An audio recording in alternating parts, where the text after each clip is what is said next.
ノルイージャンベルトっていうのはこのね L 字のベルトをつけるっていうやり方なんで、これにちょっとね軽く釣り込んでみたいと思います。あれ、はい、どうもこんにちは。前回ねラッタンジュの靴をね分解したんですけど、これですね、靴底を外してアッパーだけに分解したところです。で今回はちょっとこれをね釣り込む前のちょっと準備ということで、このままだとね釣り込めないんですよ。なぜかと言いますと、今この辺に穴開いてると思うんです。これがすくい縫いの穴ですね。すくい縫いをしてベルトつけた後ってここのね皮をね切っちゃうんですよ。もともとミシンでこのアッパーを作った時もともとねあとね2センチぐらいはねあったはずなんですよね。でそれを切っちゃってるのでこういう感じになってて、なので釣り込みしろこのワニでこうやって挟んでね木型に沿わせていく作業の時にこう掴む部分がないんですよね。それをねつけていきます。こんな感じのね帯状の皮を切っといたので、こいつをここに縫い付けちゃいます。なんですけどその前にちょっとね縫い付ける部分を段差がね出ないように薄くしときます。 1.5 ミリぐらいある皮なんですけど、このままアッパーに縫い付けると縫い付けたところにすごい、ね、段差ができちゃうので、こんな感じで端っこは薄くしておきます。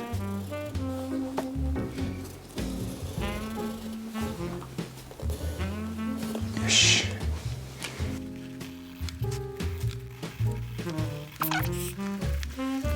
今の皮をねここに貼り付けていくので糊を塗っていきます。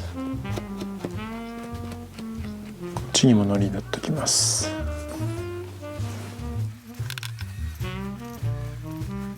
今作ったこの帯状の皮をこいつにね貼っていきます。この皮は外から絶対見えないところに来るので、製作する上での補助パーツみたいな感じですかね。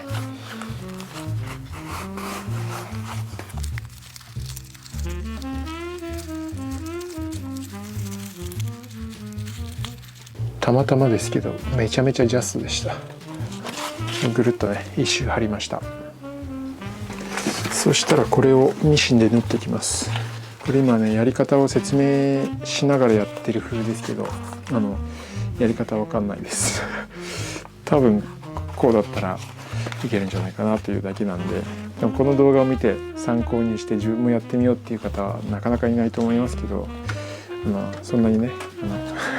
もう分かってやってるわけじゃないんで、そこはすいませんじゃあ縫っていく。こっちじゃない方がいいのか、こっちか。この今つけた皮がアッパーにくっついてくれればいいので、3ミリぐらいのところを縫っていきたいと思います。外面には出てこない部分なので見た目とかは気にせずいきます。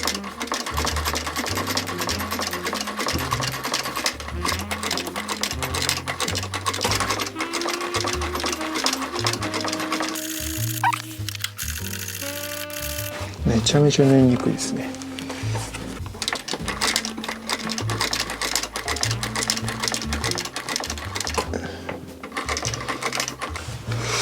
ちょっと外側を縫いたいんだけど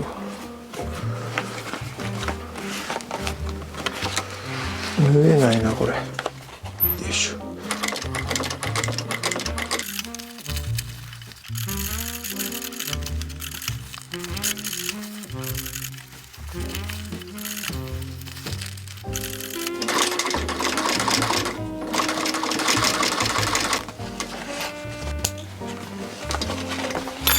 次はライニングも同じことをやります。ライニングにも皮をね貼っていきます。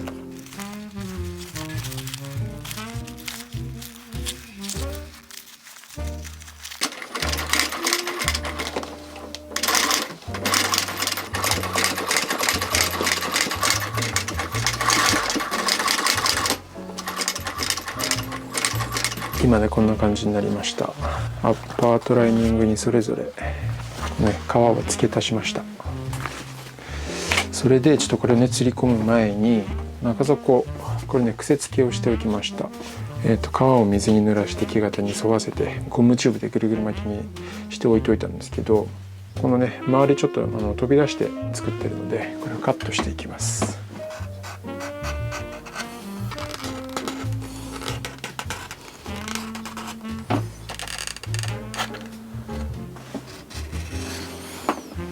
はい、こんな感じで中底の形がね切れましたんで、これにちょっとね軽く釣り込んでみたいと思います。こうしてはまれ。これ大きめの靴をばらして小さめの木型で釣り直すだと釣り込み問題とかはねあんまり大きくないと思うんですけど、今回若干のねサイズアップなんですよね。甲の高さとかはサイズダウンなんですけど、長さと幅が若干のサイズアップなんで、このね釣り込み問題がちょっとね難しいところではあるんですけど、多分ね大丈夫だと思います。今縫い付けたこの皮、今こうやって引っ張ってるんですけど、この引っ張り代がしっかりあるので、ちょっととりあえず仮釣りをしてみます。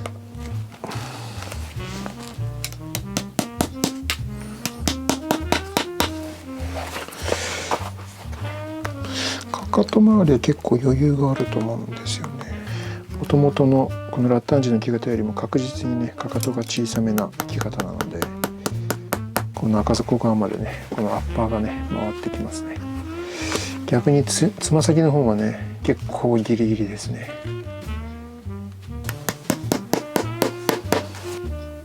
悪くなさそう。今ねこうちょっとだけ止めたんですけど、こんな感じですね。結構ねしっかり木型に沿ってます、今の時点で。このね心配してたこの U のバランスとかも悪くない感じなんですよね。それとあと甲の高さとかこの履き口のラインとかもすごい自然な感じでねいけそうです、全然これなら。で一番問題なこの釣り込みしろ、ここもこのねつま先のあたりがほんとギリギリなんですよね。で実際ここ今かかととつま先芯入ってないんで、芯の分もう少しねこう大きくなるんですよ、木型が。こうアッパーつま先が特にちょっとね厳しそうではあるんですけど、いや大丈夫だな多分。こうだから大丈夫、ギリギリですね。このつま先の部分は結構ギリギリなんで、もうちょいね引っ張って伸ばしつつやれば多分ね大丈夫じゃないかなと思います。他のところはあとここかな、小指側がちょっとギリギリですけど、この辺ここも多分もうちょい引っ張れるんで大丈夫。あとはね余裕があるんで大丈夫ですね。じゃあねなんとなくいけそうなことが分かったので中底の加工をしていきます。もうほとんどね中底の加工今まで動画で撮ってないですね。一番最初の方に若干撮ったことがあるぐらいで、なぜならすんごい地味だからです。すごい大事なところではあるんですけどね。で中底の加工は底付け方法によって変わるんですけど、今回はノルウィージャンウェルテッドでいきたいと思います。ノルウィージャンウェルトっていうのはこのねアッパーのねここに L 字のベルトをつけるっていうやり方なんですけど、今回は釣り込みしろ問題とかもあってそれが一番良さそうなんでそれでいきたいと思います。この中底にねこうやって線を引いたんですけど、ここにね溝を掘っていきます。この部分に包丁を入れて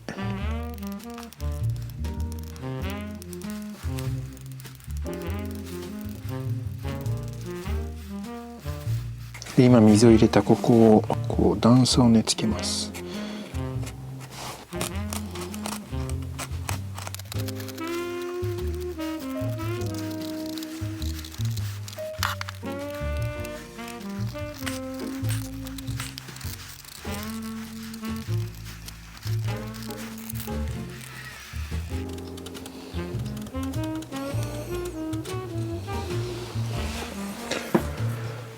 こんな感じで水を切りました。1本できました。それで今の水を切ったところをちょっとこくり棒でこすっときます。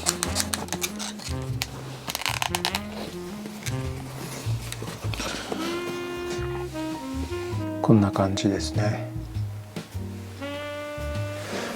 今作ったこの部分、この1センチ幅ぐらいのところをリブっていうんですけど、そこにねこういう印を描きました。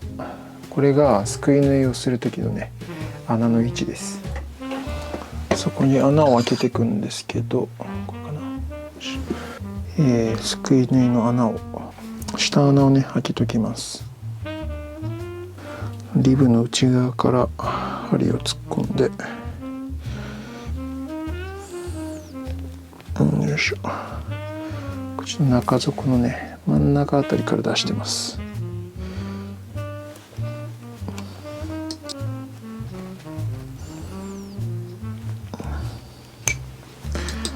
この靴の底付けでやるノルウィージャンウェルトってやつは一回ねやったことあるんですよ。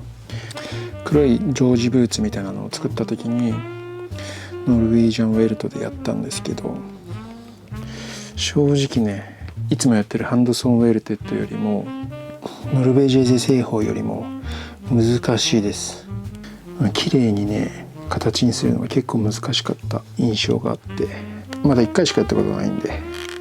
ちょうどいい練習にはねなると思います。ノルウィージャンウェルトはねウェルトが L 字になるので、L 字のねこの縦の部分がアッパーにねこう重なってくるんですよ。こう今回釣り込みしろが少ないっていうことと、もうすでにねアッパーにこのすくい縫いの穴が開いちゃってるので、この辺を L 字のウェルトでねうまく多分隠せるんじゃないかなと思います。もともとはねハンドソンウェルテッドだったのでちょっとね全体的な印象は変わるんですけど、このアッパーのね雰囲気デザインとか革とかに結構ねノルウィージャンウェルテッドはね当てはまると思うんですよね。